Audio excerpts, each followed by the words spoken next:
Assalamualaikum warahmatullahi wabarakatuh. Yang terhormat kepada Mom April selaku dosen mata kuliah bahasa Inggris. Dan di sini saya akan sedikit menerangkan tentang TOEFL, materi tentang TOEFL.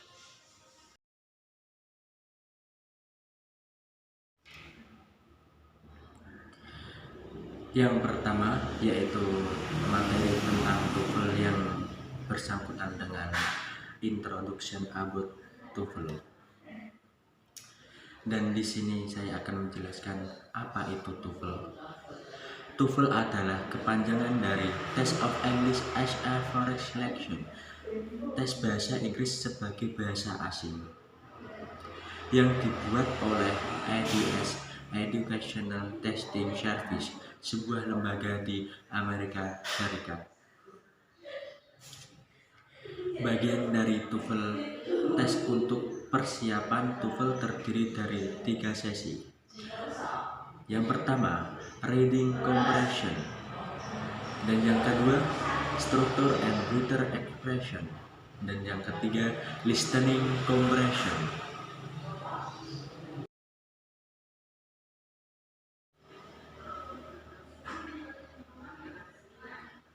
Yang kedua yaitu listening, yang menjelaskan tentang choose answer with synonym, pilih jawaban dengan kata sinonim. Adapun tipsnya, yang pertama yaitu as you listen to the lesson of the dialogue, focus on keyword in the tone, yang mempunyai arti saat Anda mendengarkan baris terakhir dialog, fokuslah pada kata kunci yang di baris itu. Dan nomor 2 yaitu if you see any synonym for a keyword in the articulate answer, then you have probably found the correct answer. Dan yang mempunyai arti jika Anda melihat sinonim untuk kata kunci dalam jawaban tertentu, Anda telah mungkin menemukan jawaban yang benar. Struktur written expression and reading. Tips yang pertama yaitu read the first or the last line of a paragraph, yang bisa diartikan dengan bacalah baris pertama atau terakhir dari setiap paragraf. Dan yang kedua yaitu determine the type of paragraph, institutive, inductive, or mixed type.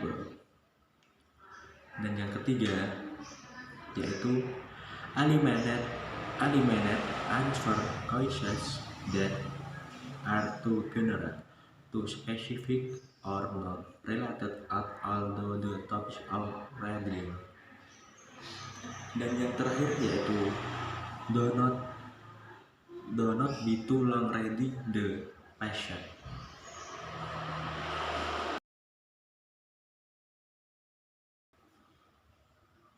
Memasuki materi yang ketiga yaitu listening, avoid similar sound. Struktur written expression, sentence with multiple clauses. Di sini akan menerangkan tentang noun clause yaitu kata benda, dan adjective clause yaitu kata sifat.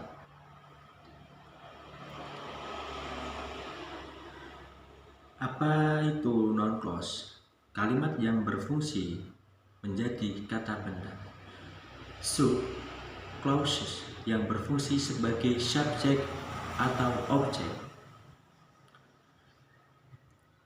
Rumusnya yaitu conjunction sama dengan subject plus verb. Adapun conjunction non clause yaitu ada where, why, when, who, how, that, if. Dan di di sini saya akan memberikan contoh example dari noun clause, yaitu I know where you live.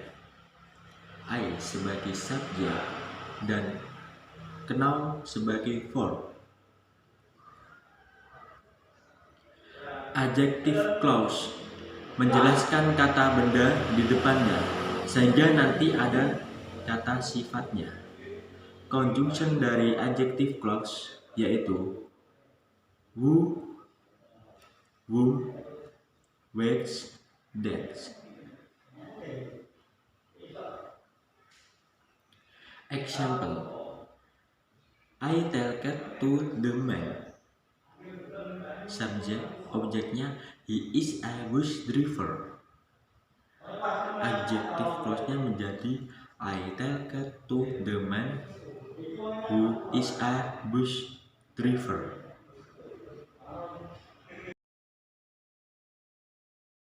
Materi yang keempat yaitu listening. Draw construction about who, what, and where, yang mempunyai arti menarik kesimpulan tentang siapa, apa, dan di mana. In listening, draw construction about who, what, where, that. 3 types of question.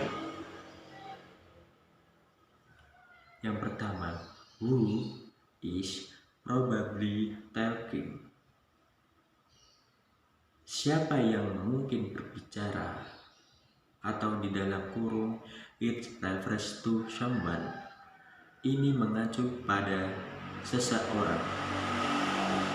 Dan yang kedua yaitu what will she, he probably do next.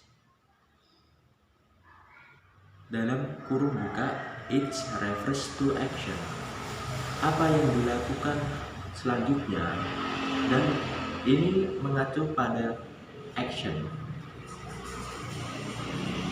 Dan yang ketiga yaitu where does the conversation probably take place. Dalam kurung, it refers to place. Di mana mungkin percakapan itu terjadi. Di sini mengacu pada suatu tempat.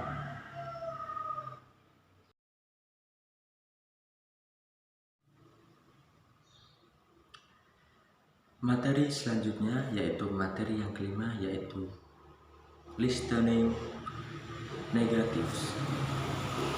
Ungkapan negatif sangat umum dalam soal dialog pendek. Jawaban yang tepat terhadap pernyataan negatif biasanya berupa pernyataan positif yang berisi kata yang mengandung makna berlawanan atau disebut dengan opposite. Struktur written expression, sentence with and verb, subject and verb, kata kerja. Berhubungan dengan kata tanya seperti what, when, where, why, dan how.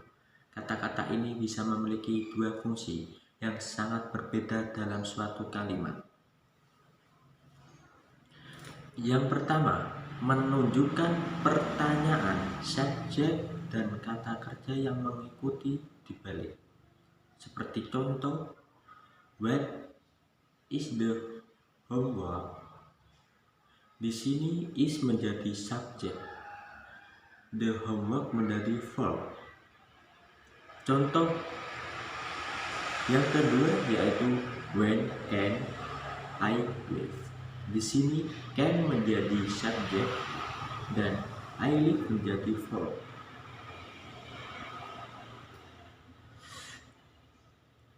Yang kedua yaitu kata-kata ini bisa mengikuti bersama dua klausa. Dalam bentuk ini, subjek dan kata kerja yang mengikuti tidak terbalik. Dan saya akan mengasih contoh fungsi yang kedua.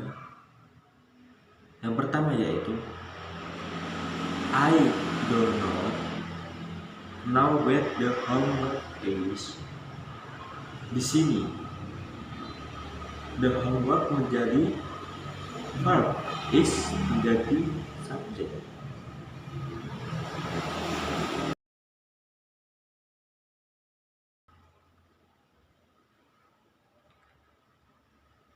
Cukup sekian dari penjelasan materi TOEFL dari saya.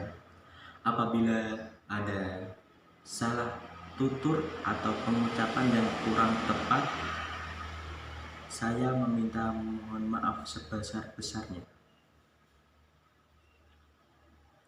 Semoga apa yang saya jelaskan bisa bermanfaat. Wassalamualaikum warahmatullahi wabarakatuh.